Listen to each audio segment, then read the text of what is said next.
What's going on, everybody? It's Uber Geek from the HexOs forum.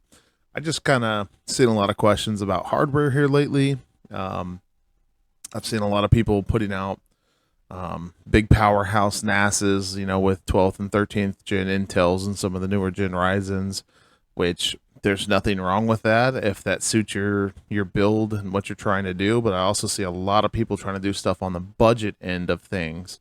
That's kind of where I've kind of through this NAS together with. And we'll kind of walk through mine real quick, and then I'll throw some recommendations of some of the stuff that will hopefully give you an idea of where you need to go. This build is a i3-8350K. It's a 4-core, 4-thread, 8th gen Intel. I picked the motherboard CPU combo up on eBay. I think it was $60 is what I won the auction for, give or take, say $5. Same thing with the memory. I've got the memory for super cheap off eBay. It's 32 gigs.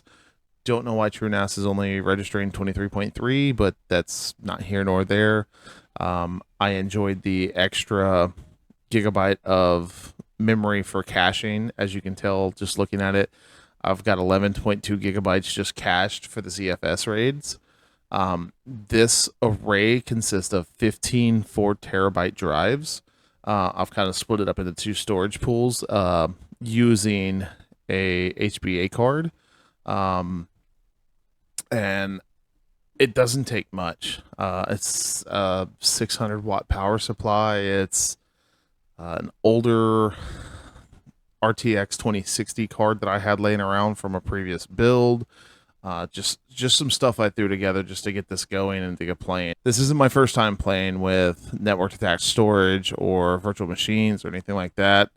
I just recently co-located one of my servers, so all my storage went over to another place. So I wanted to put something together for myself here that didn't have to orientate itself around anything that I was doing on that machine. And this is basically a Plex server. I've got image running. As you can tell, it's just a basic machine. I'm not doing anything too crazy, too out in the open. It's just kind of a play toy for me where I can store some stuff. But let's go into some of the stuff that I've found on eBay. This is as the recorded date of 1/24 of 2025. There's all sorts of different deals. If you're looking for hardware, you just kind of have to set your price points and be willing to wait and pounce on some of these deals. Now, this is a i5 6500 with a gigabyte motherboard. It is a lower tiered motherboard. And the reason I say it's lower tiered is because if you notice, it's only got 2 memory slots instead of 4 like some of the other bigger brand boards. It's a little bit more compact. You won't have expandability. Yes, you could run a graphics card and possibly one of those by those PCI Express lanes and be able to, add, let's say, 10 gig networking in a full-size graphics card to run Plex or Jellyfin or something of that nature. Or if you're just trying to make something that's going to run and store your OS, this could be perfectly fine for your use case. Now, no, this doesn't have anything like NVMe support. So you will be using one of your SATA ports for your OS drive, but depending on which way you try to wiggle your build, this could be perfect for your scenario, or it could be a little lackluster. But just know when you're dealing with eBay, we do have that premise of you don't know if it's really good or not. Like, yeah, they said it's good working condition. You don't know how hard this thing's been ran in its lifetime.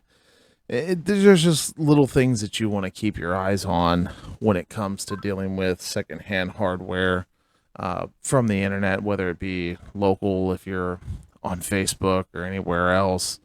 Another machine that if you're wanting to stay on the budget end of building out something, you can find deals like this. This is a 4th gen Intel i5 4460. You do take a hit taken away from DDR4 memory, going back to a DDR3 state, but you do gain some stuff. DDR3 memory is pretty cheap.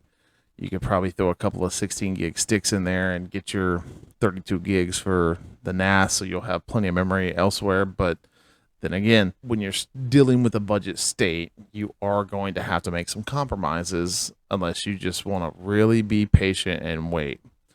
Now, moving up into a little bit of a newer realm, this is a 7th gen Intel. This should have your DDR4 support. This machine or this motherboard doesn't look like it has support for NVMe, so you'll have to, again, take away of you're losing one of your SATA ports for just your OS drives, but still, if you're looking to do simple stuff like image and Plex and not go too far in the deep end of needing cores and threads to run your virtual machines or your virtual containers of the applications that are built into HexOS, that HexOS can run, I should say, it's kind of not a bad way to go. You just have to fight and wait out and see what you can find. Again, on the other end of the spectrum, here is something that's on the AM4 platform. It's a little bit newer. It is more expensive. And this is a bid. I try to look for stuff that was buy it now so I could have a more solid pricing, but some of these did slip through. 3600 B450. A deal like this comes with your memory. This does have NVMe support from the jump, so you will have at least 6 SATA ports on this motherboard that you can use for just hard drives alone, and find a super cheap NVMe to stack on top of it.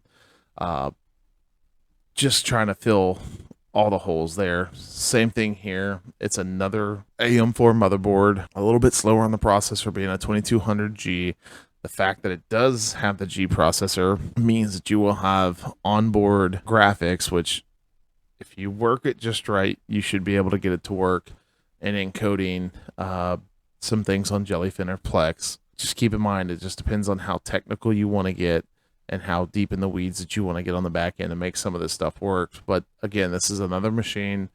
I can see that it's got 6 SATA ports with NVMe support. So you could build a pretty decent array with something like this and still have the expandability for a full-size graphics card and an add-on card, whether it be 10K NIC, something of that variant to spread this machine along. Next, we're going to get into pre-manufactured desktops. I'm not swaying one way or another when it comes to this realm. When you're wanting to stay cheap and still be able to get something built for the lowest buck possible, these machines come in handy, but they do have a drawback. I'm trying to see if I have pictures. It doesn't show like this one has it. Some of these machines do have support for multiple 3.5-inch drives. I can tell you right now, I'll show you some Dells here in a minute that do not.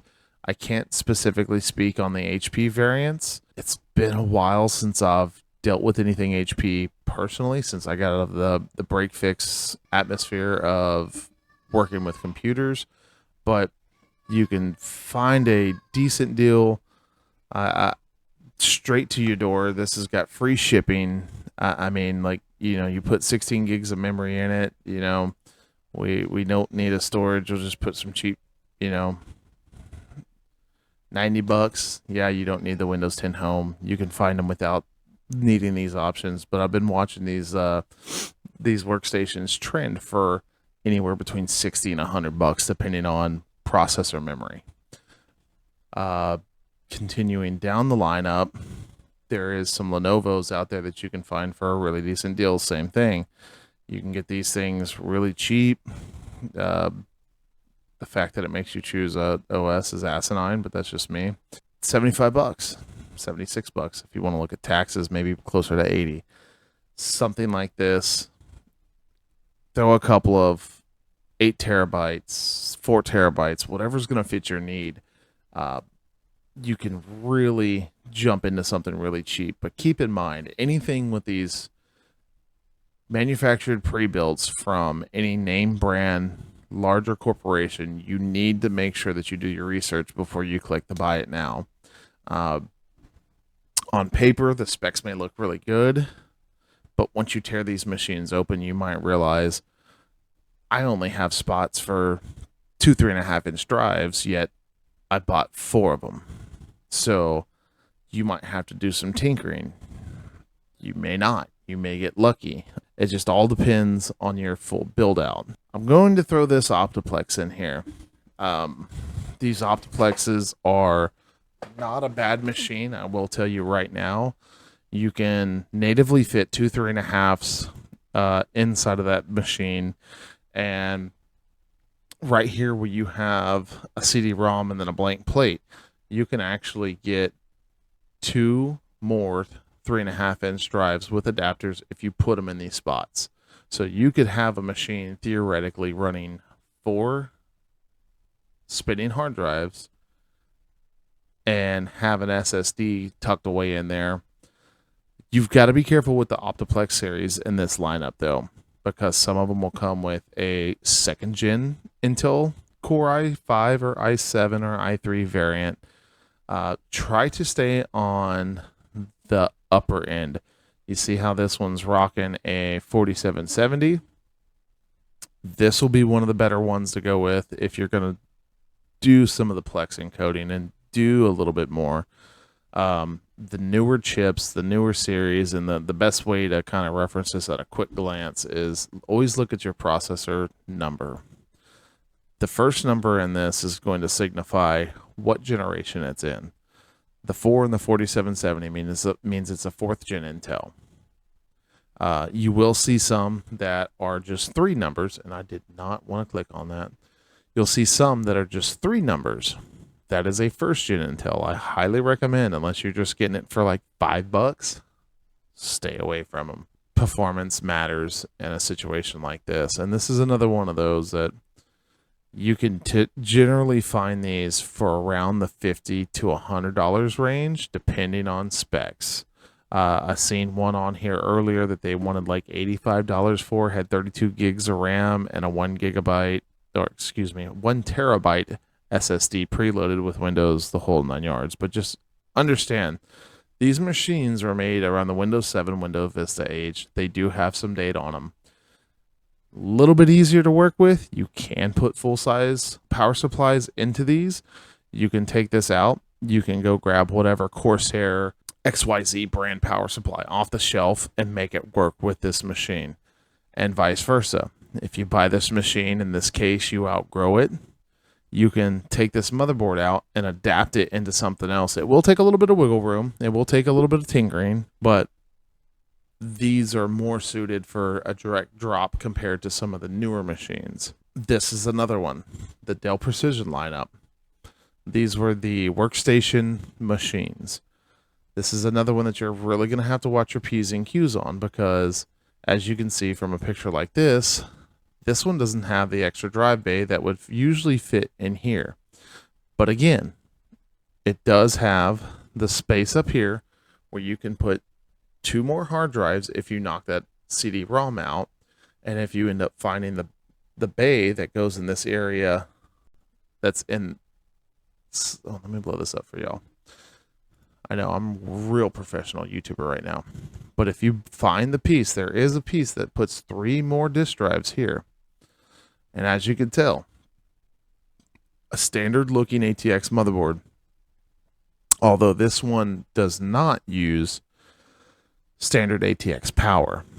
But if you do have power supply failure down the road, they do make adapter cables for these models that allow you to use a traditional 24-pin power supply to not only power the motherboard and the 4-pin slot and the 8-pin that they have populated into this motherboard. So you have a little bit more wiggle room. Again, I've seen these go anywhere between $60 and $150 on the used market. They are a little bit dated, but then again, you are getting something that you can wiggle yourself into. Put 4 or 5 hard drives into this thing, throw it into the side of the closet, and just let it run. Another thing I want to note, whenever you're dealing with anything used hardware related, please, the first thing you want to do is maintenance that machine. If you break it out, it's supposedly running, and if you're getting it recertified from some sort of a dealer, go get you a tube of thermal paste from any Best Buy. Go order it off Amazon. Get you something that is going to be protecting your long-term investment into this. Put a little thermal paste on it. Do a little cleaning. Make sure your cables are nice. Make sure your fans are clean and free of dust so that you can put it in the service and not have to worry about it for a year. Personally, I service every machine in my house every year. I take a whole day, I pull everything down, I clean every fan, I dust it, I wipe it down, I do the dust filters whenever I get a chance, maybe every 6 months, or usually it's about 8. I'm not even going to lie to you guys. But I try to service my machines that run 24/7 versus like my wife's desktop. It may get turned on 12 times a year. But every year I go through and I test it. I check the thermals. Um, as of late, I haven't been changing thermal paste, but last year I swapped over to Kingpin's thermal paste, and I took it off of one computer and it was looking just as good as the day that I installed it. It wasn't dried out, it wasn't hard, it wasn't weird looking and gooped up. It was a very solid paste. So I haven't touched anything else. I keep an eye on my temperatures on these machines to see if I see any variations. If I'm up like 1 degree, I'm not too worried. But I've seen using certain thermal pastes from other manufacturers where in a year time, a machine that stays on 24/7 will gain 5 degrees Fahrenheit in a year. So keep that in mind. You want to do whatever you can to protect your investment. Uh, Another thing that you can find a lot on eBay that I say be leery of, know what you're getting before you click the buy it now, are machines like this. Unknown brand motherboards. They put these flashy lights in here to appease to people looking for budget gaming rigs. Not saying that all of these are bad, but you never know what you're fully going to get unless it's possibly somebody's old gaming rig that you're going to pick up. Another downside to these is you really don't have a lot of room for storage. They're a case built for airflow and gaming in mind. Like you could probably fit a full 360 rad up here and another 240 up top. Not saying it's bad if you're gaming, but for your typical average build for a NAS, not the best in mind. Another thing that you want to keep an eye out for that you can usually find a really good deal on. This guy's got a 9th gen i5 listed for $120 for $20 shipping. It's built in what I consider the basic pre-built case. Probably some system integrator put this together in his local municipality, and a 9th gen i5 with 16 gigs of RAM. I guarantee you the inside of this case, I can't 100% say for sure, but I guarantee you there's enough room to at least fit 4 to 6 3.5-inch drives. Usually you can fit one where the floppy disk was meant to go. You can usually fit a few down here, and then for sure you can fit 2 in these 5.5-inch drives with the proper adapter. Moving along, this is another popular case. Cases are getting very odd in my personal opinion. I've been building computers since the year 2000. My first machine I put together was a 3200 Barton Core AMD, big time and back then. Every case back in the day had plenty of hard drive room. You looked at any case and you could fit a minimum of 6 hard drives. That was like the short end of adding hard drives. Nowadays, everything's moving smaller. You've got NVMe storage, you've got SSD, and that 2.5-inch footprint that would stomp anything that I originally built back in the day. So you might be looking at something like this Jonesboro in 4 case or one of their other variants. If you're going to go down this route, make sure that you keep in mind your full build. Now, a case like this, you can fit plenty of hard drives for your SSD. Plus, these come with the back plane. These are a really sweet case.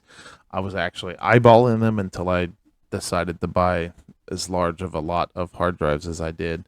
But just keep in mind, there's two things that are going to limit you in a machine like this. You're not going to be able to fit a full-size graphics card. You'll have to make sure that you're finding half-height cards, which you can tell from right up in here. And the motherboard size, you'll have to make sure that you're on a smaller ATX scale. You can't use a full-size ATX or larger motherboard in a case like this. Not saying that that's a completely bad thing, but just keep in mind when you're choosing your case first, you have to make sure that you're getting the components that'll work for you, so you're not stuck out after you buy a motherboard that's too big, or you buy a network card that's a full-size height without a half-height shield for it. Another case that I done jumped along. Another case that I've seen a lot of good builds in on Reddit is a case like this. Same scenario. When you're building or buying your case first, not necessarily a bad thing. You just want to make sure that you have the right hardware to go inside of here to fit your build. Now, these cases are pretty legit. They've got a backplane for 8 full-size hard drives with the, I'm not going to call them hot swap bays because not every card allows hot swap. Your HBAs and stuff don't always allow hot swap on the hard drives, but you do have 8 quick changeable bays. That could come in handy for your use case. It may or may not work out. Again, build to what suits you at your price range and what your availability of applications are going to be inside of the HexOS platform. I do want to address one thing. I've came across a lot of these style motherboards here lately that are coming from the region of China. Nothing against these. The only thing that has ever worried me about these is you don't know what you're getting, in the sense of it's not coming from a big main manufacturer like your Asus, your MSI, Gigabyte, anybody like these. They're doing some really cool stuff taking CPUs out of desktops or laptops or all-in-ones and fitting them to a whole new board standard.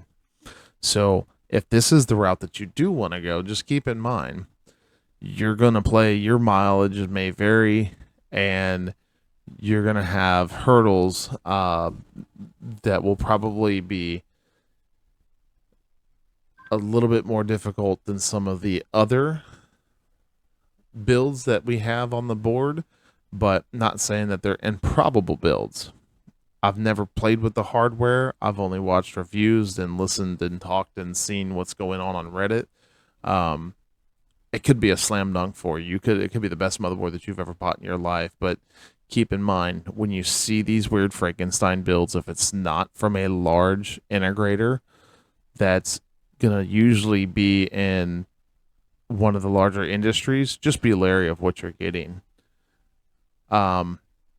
Moving along to some of these other builds where I've seen a lot of people use these expansion cards, not only in the NVMe slot, but a PCI Express lane slot as well. This could very well on one of the larger boards, on a full ATX board.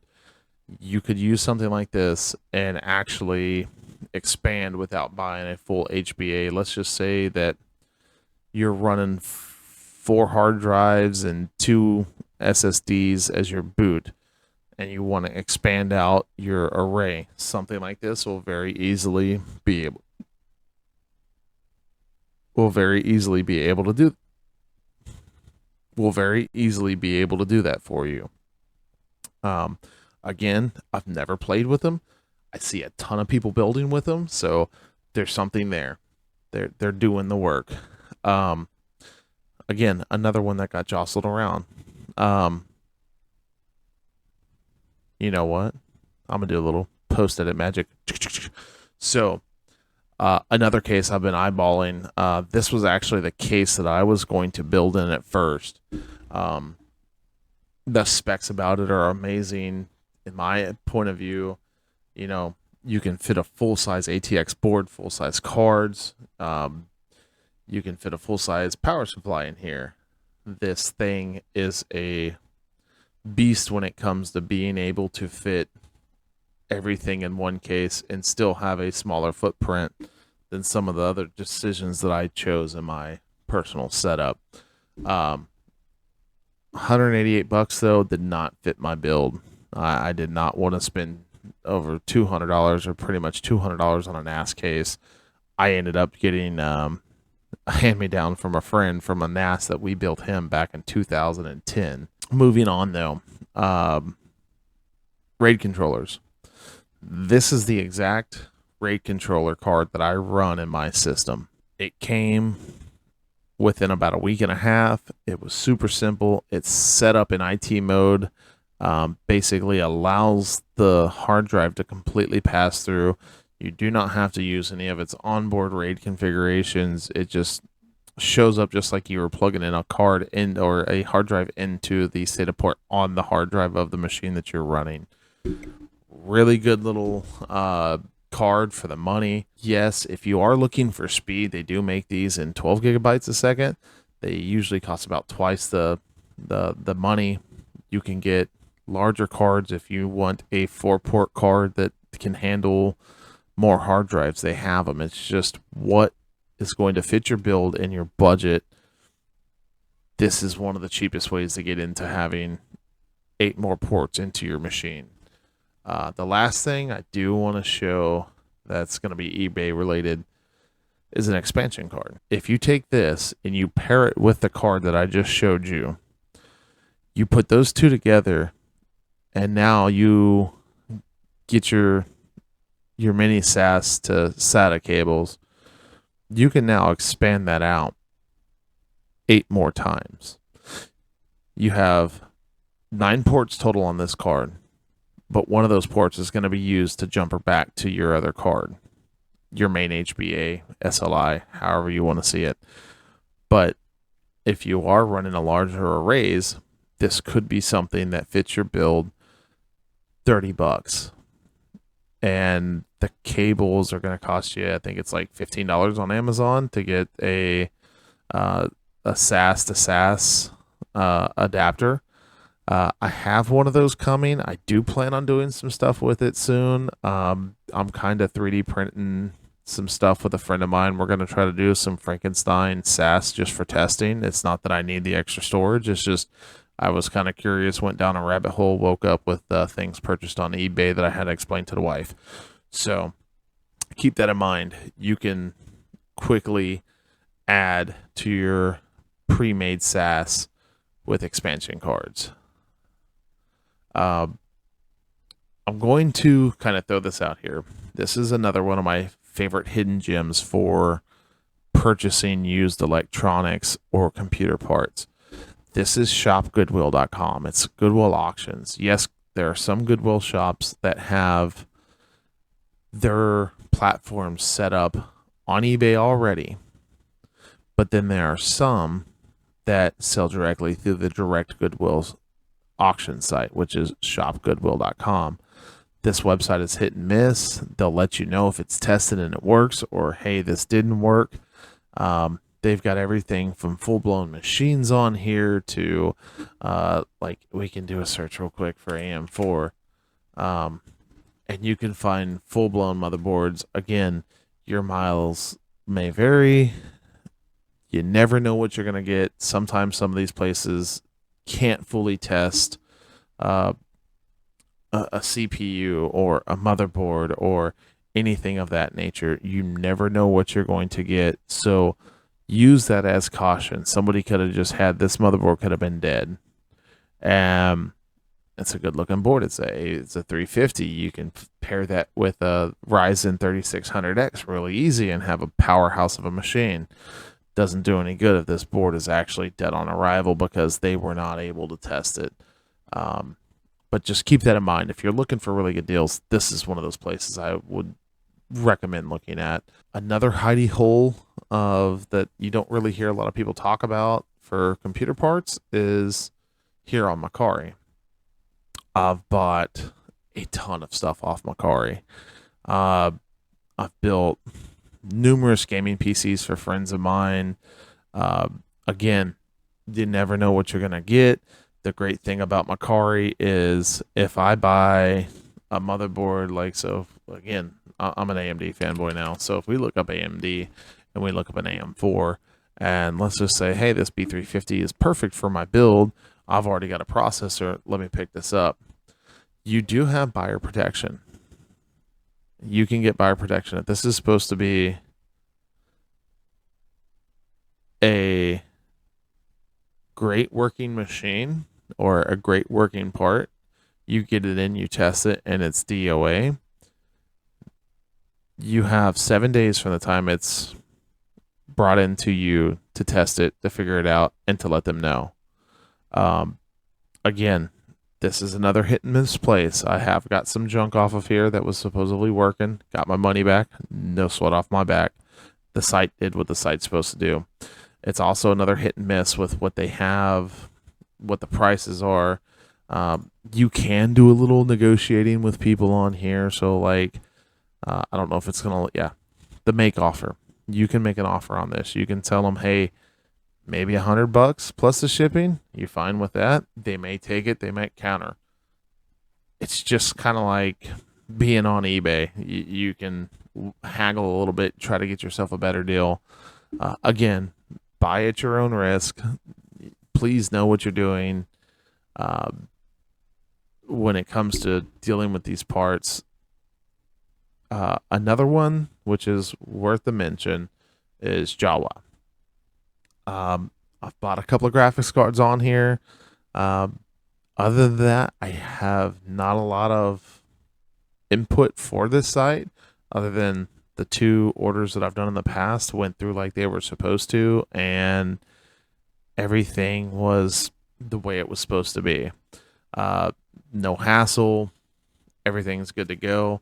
But as far as pricing, anything else, you're just going to have to dig. You're going to have to find. You're going to have to go and search. I've even found used gaming machines at pawn shops that I've turned around and flipped for a little bit of cash, or knew someone that was looking for something and been able to find them a better deal than what I could buy parts offline for and put it together. My general takeaway is, you don't have to spend $1,000 on a motherboard, CPU, and RAM just to put a NAS together.